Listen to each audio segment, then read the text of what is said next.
Good evening and welcome to another mini modular moment. This follows on closely from my previous video where I put a load of spare ribbon cables into my IntelliGel pallet case so that I could swap my modules between cases really easily and really quickly. But this does come with a word of warning, and there's a big shout out to Andy Vonal who mentioned this in the comments of the previous video, and I was like, yes, I should have mentioned that. So now I'm making a video about it. You have to make sure that when you're swapping modules out that you are connecting them the right way round.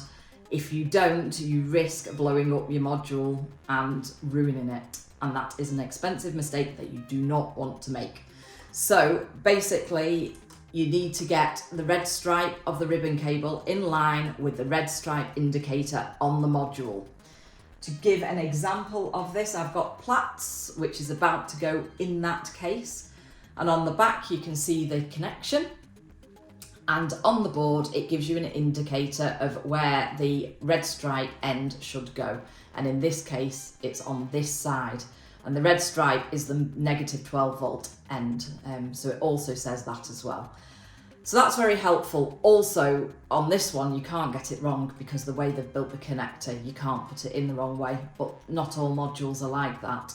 And the biggest culprit is Dopefill, who don't indicate anything. They don't indicate that it's negative 12 volts, red stripe, nothing on these. So my advice would be always consult the manual.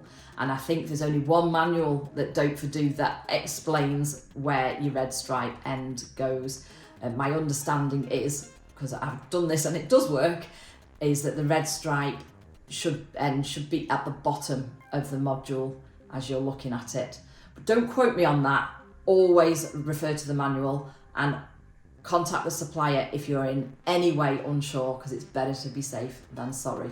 Mylar Melodies has a great video on this, so I'm not going to go into too much detail, and instead I'm going to put a link to his very informative video that explains what he learnt from experience of putting something in the wrong way and blowing up the module, and what to do to 100% make sure that you're doing everything right. So I'm going to go and build up this case with my few modules at the start of my small modular adventure, and we'll see how that goes.